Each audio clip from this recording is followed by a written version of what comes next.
Oh, the earliest music in my house? Gospel.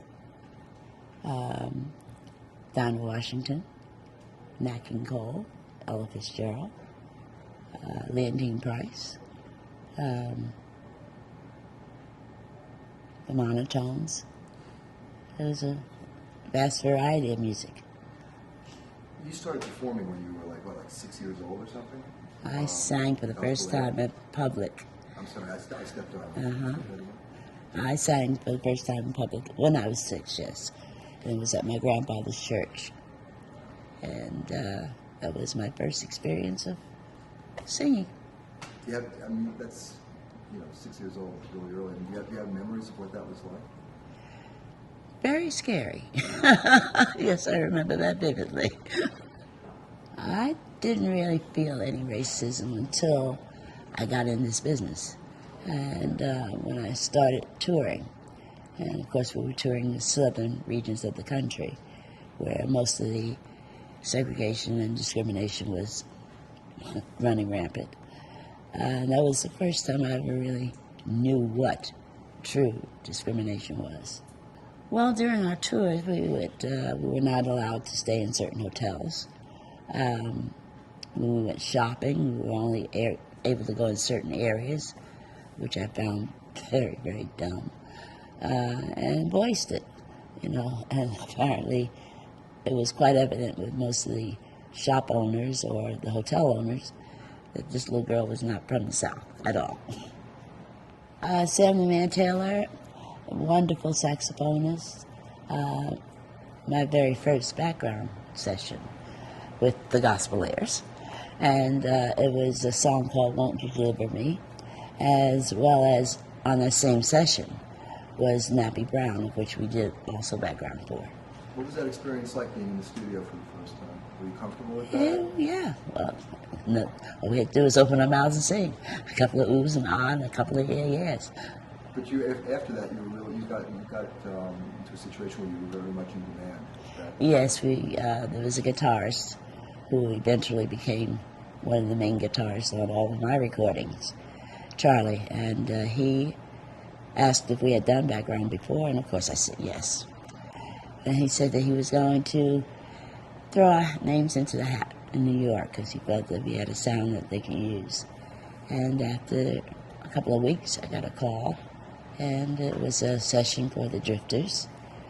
Lieber and Stoller called, and the song was written by Backrack and Hilliard, and this is just prior to Burton and Howell consummating their partnership. And as a result of that, you started working with Burt.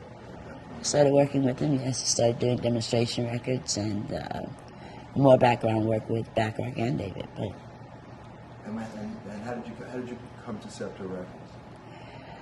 Burt and Howell had written a song for the Shirelles, and they sent it to Florence Greenberg at Scepter Records, and she didn't want the song, she wanted the voice. And that was moi. Now, Scepter was an unusual indie for a number of reasons, but it was owned by a woman, right? That's right. Can you tell me about it? Florence Greenberg was everybody's mother. And it's the only way I can really describe her. She was a very astute businesswoman, and she ran her company, Scepter, very much like a family-orientated business. She was always there for us. She cared for all of her acts. And I miss her. I miss her a lot. And I don't think she's really received the due that she deserves. I was fortunate enough, and I'm still in that particular area of my singing career, that I've never been able to be categorized.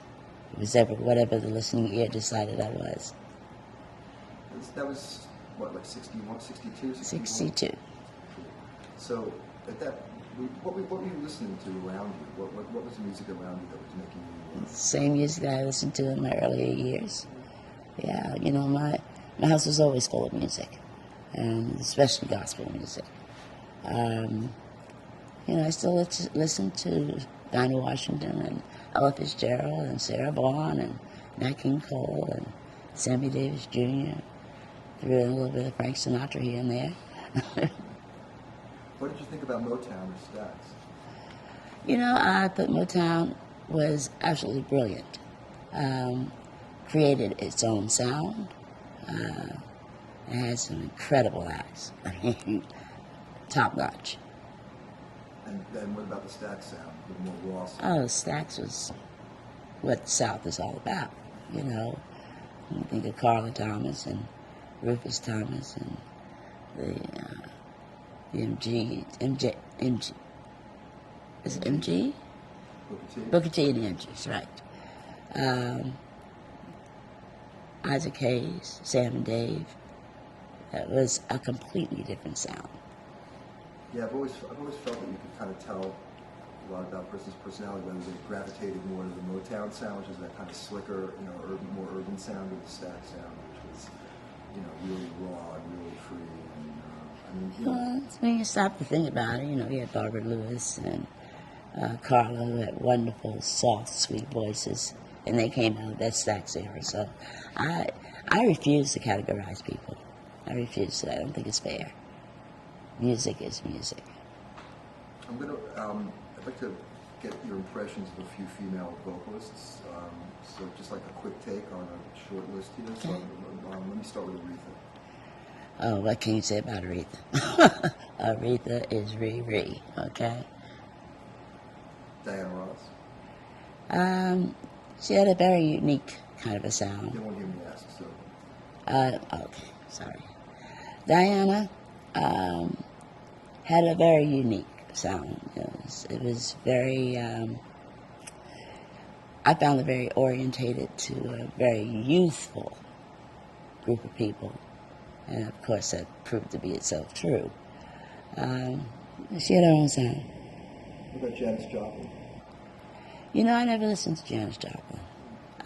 Janis just didn't strike the right nerve with me. Tina Turner. Hardest working woman in show business. Latina.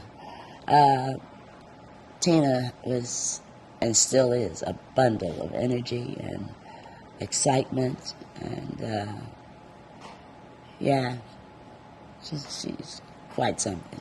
What about Joni Mitchell? You know, that kind of music as well never really suited my interest. Joni Mitchell, Bob Dylan, all of the folk singers, and they had their own little niche in the world, so they didn't depend on me to listen to them. Now, from like 62 to 71, just most of your, or probably all of the hit records that you had were working with Bert and Hal, right? Can you talk about your working relationship with them? Working with Bert and Hal was a lot of fun. It was like taking an exam, a music exam, every time I went to the studio.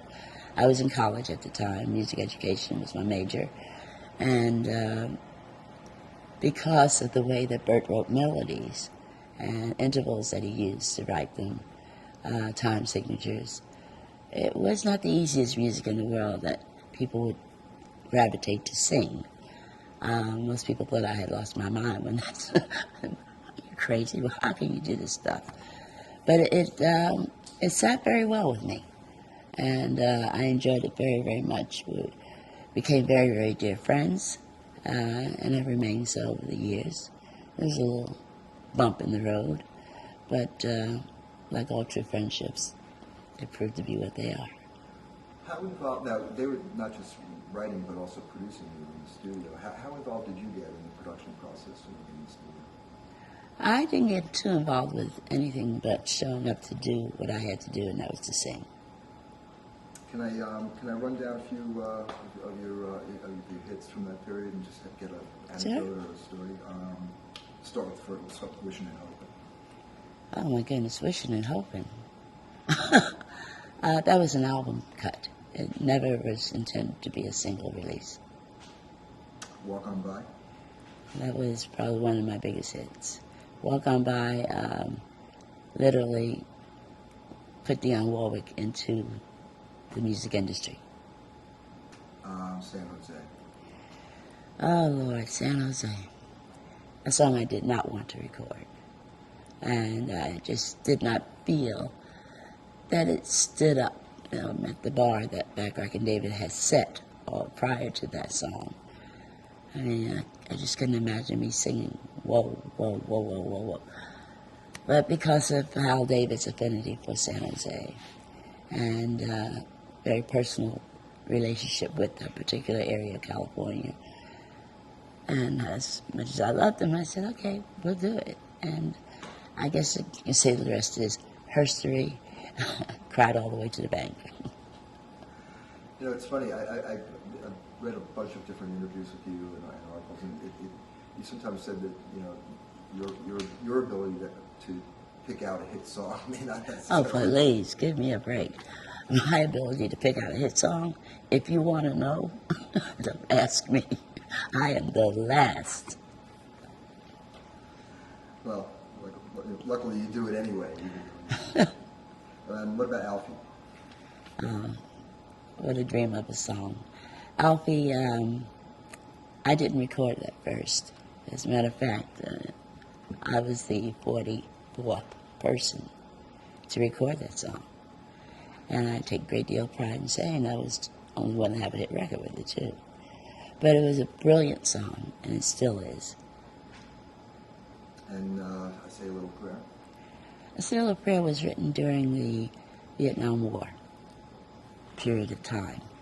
And it kind of coined what everybody wanted to say to our babies who were over there in a senseless war, as is all wars with me, senseless. And my second Grammy.